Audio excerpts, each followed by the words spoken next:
ఇక్కడ మీ మీడియా మిత్రులు పిలిచారు ఎలక్షన్ ఎలాగుందని నేను క్యాండిడేట్ని ఇక్కడ 235 బూత్ లో మా ఫాదరు, నా బ్రదరు, నా సిస్టరు, 22 మంది ఫ్యామిలీ మెంబర్ రిలేటివ్స్ ఓట్లు వేశారు. 4 ఓట్లు వచ్చాయి అక్కడ మురళీనగర్ లో. అర్థమైందా రాజ్యం ఎలాగుందో? ఇప్పుడైనా అర్థం చేసుకోండి. చంద్రబాబు నాయుడు గారు లాంటి పెద్ద లీడరే 52 రోజులు జైల్లోకి వెళ్ళబోసారు. బయటకు వచ్చి పవన్ కళ్యాణ్ మాటలు ఒప్పుకొని సరెండర్ అవ్వాల్సిన పరిస్థితి. చంద్రబాబు నాయుడు గారు ముఖ్యమంత్రిని చేసింది నేను మీకు తెలుసు 95లో.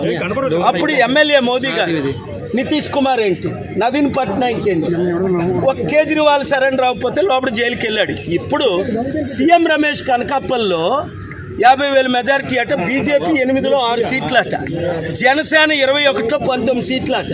ఇంకెందుకు ఎలక్షన్? ఇప్పుడే నేను కలెక్టర్ గారితో సంతకం తీసుకొని వచ్చాను. ఆయన పెట్టనంటే గొడవ పెట్టుకొని మీరు ఎక్నాలజ్మెంట్ తీసుకోండి అని, ఇదిగోండి సంతకం. ఏమని డిమాండ్ చేశాను? కోర్టు ఆర్డర్ ఉంది 23-30ని. ఏమని? మీరు సీసీటీవీ లింక్ లాస్ట్ టైం ఎందుకు ఇచ్చారు క్యాండిడేట్లకి, ఇప్పుడు ఎందుకు ఇవ్వలేదు? ఇప్పుడు అర్థమైంది ఎందుకు ఇవ్వలేదు. సీసీటీవీ కెమెరాలు వెనకన ఎందుకు పెట్టలేదు, చుట్టూ ఎందుకు పెట్టలేదు? ఎందుకు కారణం? నాకు పడిన లక్షల ఓట్లు పోని యూత్ నిరుద్యోగులు 2 లక్షలు, క్రిస్టియన్స్ 2 లక్షలు, 3.5 లక్షల్లో బడుగు బలహీన వర్గాలు 2 లక్షలు ఏమయ్యాయి అంటే, పోనీ నా ఫాదరు, నా సిస్టరు, నా బ్రదర్లా, నా ఫ్యామిలీ మెంబర్స్ 235 బూత్లో వేసిన ఓట్లు. ఆ రోజు నన్ను పోలీస్ శ్రీకాంత్ 15 నిమిషాలు హెరాస్ చేసి ఆపారు సిఐ పోలీసు. ఇంత దరిద్రం ఎలక్షన్స్ ఇంకనవసరం. చైనా లాగే, రష్యా లాగే మోదీ గారు టోటల్గా ఆయనే లైఫ్ లాంగ్ డిక్లేర్ చేసుకోవడం బెటర్. ప్రైమ్ మినిస్టర్గా, ప్రెసిడెంట్గా ఇంక ఎలక్షన్స్ అని పాటించని అవసరం లేదు. ఆర్ఓ గారు సంతకం పెట్టారు, గాజువాక ఆర్ఓ గారు సంతకం పెట్టారు. నేనేం కోరాను? బూత్లో ఒక్కొక్క దగ్గర ఓటే పడలేదు నాకు. అది కూడా గాజువాక స్టీల్ ప్లాంట్ అమ్మకాన్ని ఆపారు. 2,34,000 మేము లీడ్లో ఉన్నామని ఈవెన్ ఆఫీసర్స్ కూడా చెప్పారు. అక్కడ 1, 2, 3, 8 ప్లేసుల్లో 0. ఆ కాంగ్రెస్ క్యాండిడేట్ ఆశ్చర్యపోతున్నాడు, సార్ మీకేంటి ఎలాగోట్లు వస్తున్నాయని. ఎందుకంటే మీరే లీడ్లో ఉన్నారు, మీకు భరత్కే ఫైటు, టీడీపీకి వైసీపీ పక్కన పెట్టింది అని. అలాంటిది ఇంక ఎలక్షన్స్ ఎందుకు? అందుకనే బాయ్కట్ చేసాం, బయటకు వచ్చాం, కౌంటింగ్ ఆపమన్నాను, పోలింగ్ రీపోలింగ్ పెట్టమన్నాను. Honourable high court already case pending ఉంది, June 6 హియరింగ్. అక్కడ నేను ఫ్యాక్ట్స్ ప్రజెంట్ చేస్తాను. వెబ్ లింక్ ఎందుకు ఇవ్వలేదు? మాకు తెలిసిపోద్దని. మొత్తం ఈవీఎంస్ రిప్లేస్ అయ్యాయి, చైనా రష్యన్ చిప్ ఉందని. ఇక్కడ పెద్ద క్యాండిడేట్ ఎవరైతే లీడ్లో ఉన్నారో ఆయన నెంబర్ 2 చెప్పారు, పేరు చెప్పను. కానీ ఇప్పుడు ఇంకెందుకు ఎలక్షన్స్?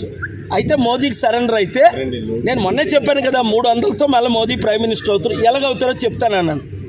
200 అరౌండ్ ఇండియా వస్తుందని నేను చెప్పినట్టే జరుగుతున్నాయి. ఇక్కడ కూటమికి మాత్రం ఇంత ఘోరంగా ఓట్లు ఏం చేసుకుంటారు, ఈవీఎం రిప్లేస్ చేస్తారని ఊహించలేదు. మునుగోడులాగా మాకు ఇక్కడ ఓట్లు. నేను పుట్టినూరు, పెరుగునూరు, 1000 కోట్లు దానం చేసిన నేను. ఇంత అవినీతి ఎలక్షన్ అని రుజువులతో నేను పెట్టాను కోర్టులో. కొన్ని బూతుల్లో 1 ఓటు రాలే, అది ప్రాబ్లం. 22 మంది మా ఫ్యామిలీ మెంబర్ ఓట్లు వేస్తే అవి కనబట్టలేదు. మురళీనగర్ అది చూసారా రౌండ్లో. ఎవడైనా నమ్ముతాడు ఇది? మణిపూర్ ఘటన 3.5 లక్షల కోట్లు క్రిస్టియన్ ముస్లిం ఓటేశారు. టీడీపీ బీజేపీతో కలిసినందుకు ఎవరు వేయరు, అది మీకు తెలుసు. మరి ఎవరికి వేశారు? మళ్ళా రీపోలింగ్ పెట్టాలి. పవన్ కళ్యాణ్ ఎందుకు సరెండర్ అయిపోయాడు? ఆయనకు కూడా ఓట్లు పడవనే. అంతవరకు ఎందుకు? చిరంజీవి 2009లో ఒంటరిగా నిలబడ్డాడు, 18% వచ్చింది.